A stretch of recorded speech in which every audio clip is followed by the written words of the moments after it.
it depends on what he sees as insecurity in Southeast.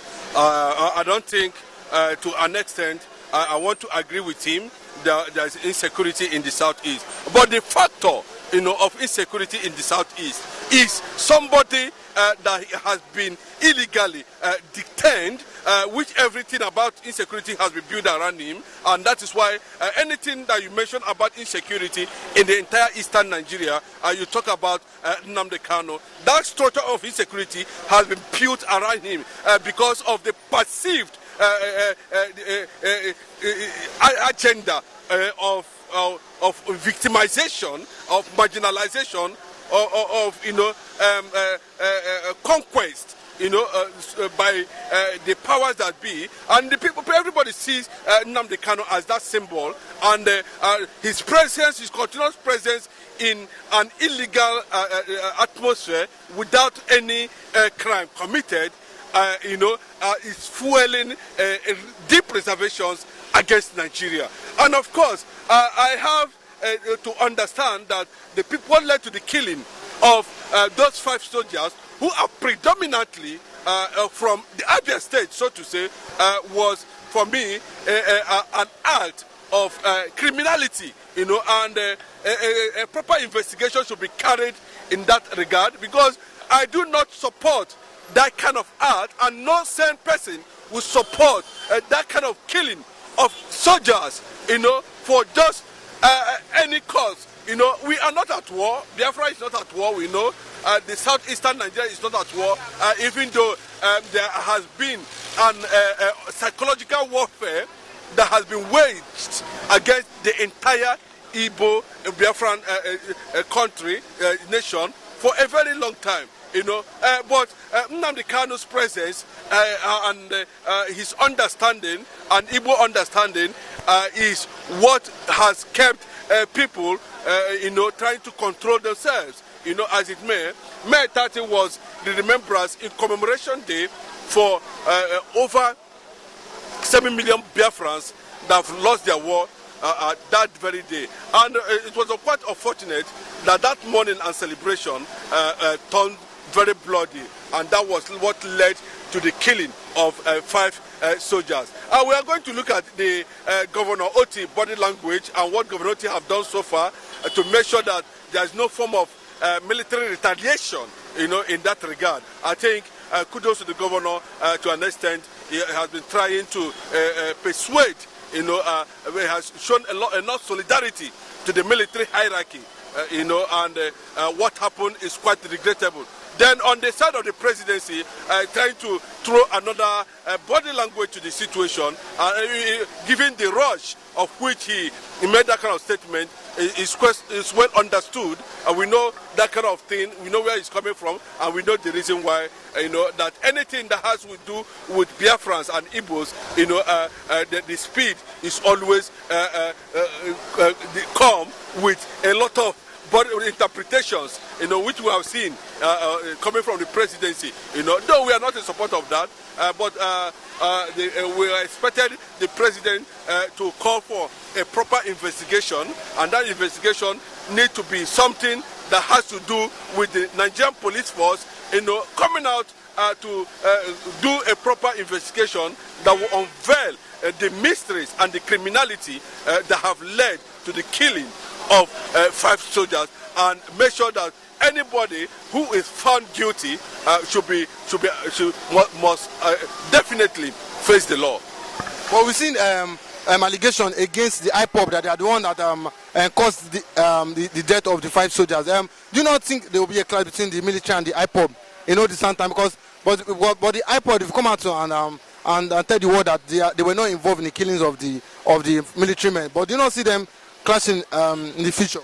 You see, one thing I love to be part of, and I love their ideology and the concept and the background that established the IPOB, and their watchword has always been command and control. They knew that they are dealing with people, and for you to deal with Igbo, you have to be super intelligent, for you to be handled a tribe like Igbo. You know, Igbos are not really difficult to handle, but because of their republican nature, you know, you have to be always ahead of them in terms of planning and other things that comes with, you know, leadership.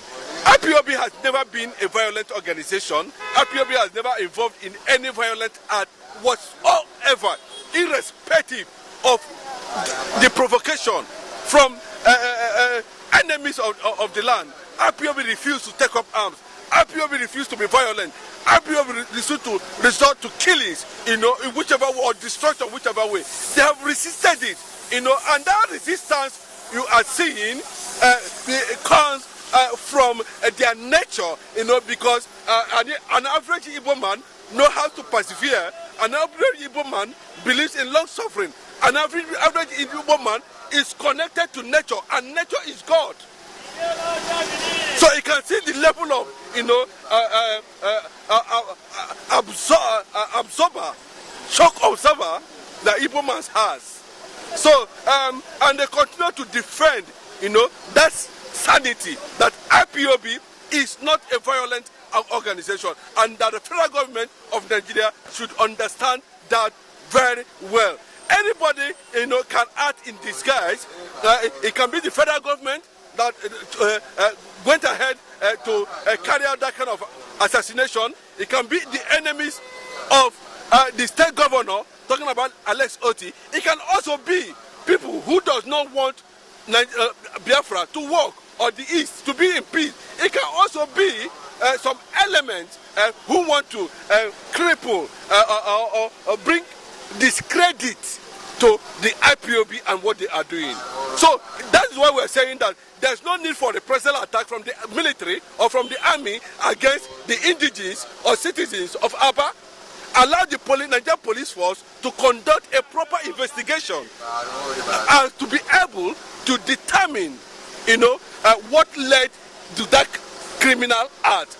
And secondly, there's nobody, irrespective of how you are, irrespective of the group we are coming from, you know, that want to, as far as Biafra is concerned, no militancy in Biafra land, and no militancy can stand, you know, the command and control of IPOB now and the time to come. You should go and vow to stop killings at a Barakwa community. Tinubu should work hard to stop those people killing Igongo farmers, Igongo communities, people that set Igongo community ablaze 2-3 years ago. Tinubu should do all his homework well to stop the killings in the Idoma land, Benue State. He should go to Nupe land and stop those Fulani that are killing the farm dwellers in between Kwara and the Niger State. The Nupe tribes are crying foul. Oga Igbo man is there. Nobody's fighting Igbo man. Igbo man is busy going on about his normal daily business. What? The forest guard in Nigeria, do you know their name? ESN. They are busy protesting, fighting against incessant Fulani herdsmen attack in southeastern Nigeria. Enugu axis, the whole Nsukka. Anambra axis, where we have border with Kogi and Benue State. All the forest guard, ESN security men, they are doing better job. And we are trying to secure there. Oga Tinubu is not securing us in the southeast. It's a lie. Because since the inception of his regime, nothing good has come to Igbo land. It is the only thing we sensed since 2015 till date is the flyover. Flyover across River Niger is not bridge. No, it is a lie. The only bridge we have across River Niger is Niger Bridge, well protected by both sides, with huge corrugated iron by both sides. You can see it that it is as good as the Arizona Bridge, no, Baltimore Bridge that was hit by cargo ship 2 months ago. I listen to me, that is what we call bridge. What Buhari administration constructed across River Niger is called flyover. It is not a bridge, a flyover. The former bridge is Niger Bridge. For your information, nothing good has come to Southeast since inception of Tinubu regime of 12 months. What has gone over there is soldiers rolling tank to Osumohu, soldiers moving with their armored tank in Uli, soldiers attacking and shooting Ihiala boys. Soldiers attacking and shooting Ihiala boys, our mama boys, Igbo youths in Imo State, in Abia State. Come what may, we will never succumb to intimidation. Over marginalization has been there. It is no new thing to me. I'm an Igbo man. It was there since 1970. So marginalization, oppression, suppression, Igbo man is used to it. But currently, if you come telling me that I can never remember fallen heroes, my brothers that were killed during Nigeria, Biafra Civil War, you are lying. You are talking nonsense.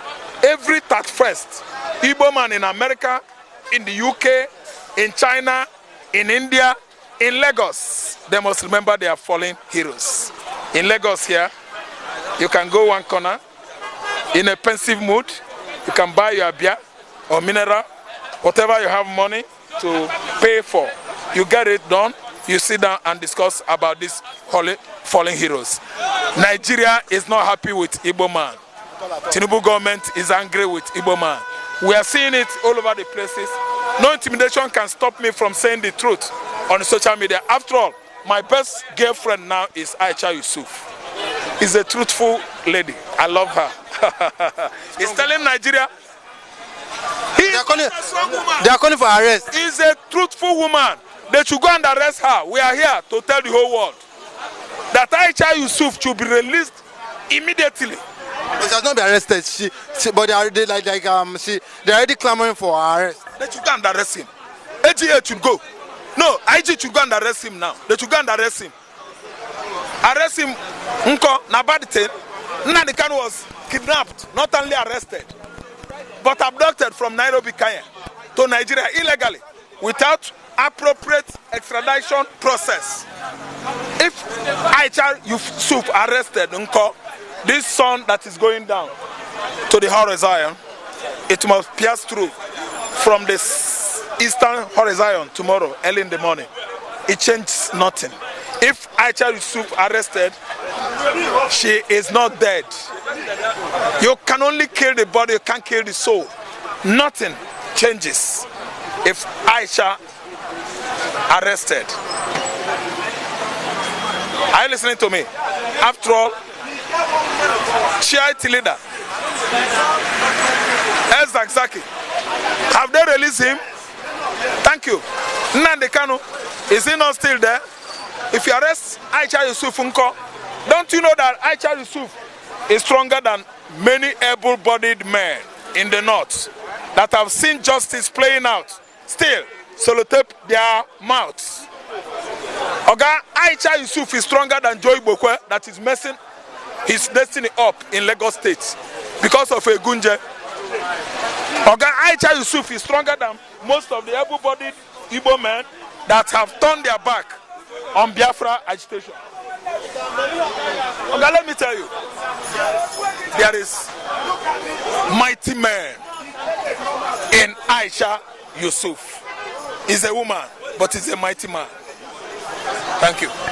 So finally, you don't see Tinubu fighting insecurity in the southeast? Tinubu is not fighting insecurity. He's trying to disrupt Alex Oti's regime. The good work that Alex Oti is doing for the Abians is scratching him all over his scrotum. Abamu. It's scratching him. Tinubu ba Abamu kobo.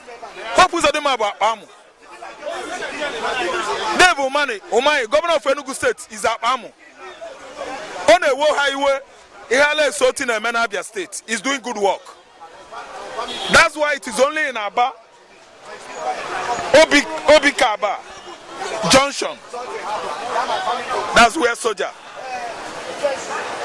went and mounted their checkpoint that day. Instead of allowing sleeping dog to lie. We don't know what transpired there, but I tell you that death of those 5 soldiers is not good.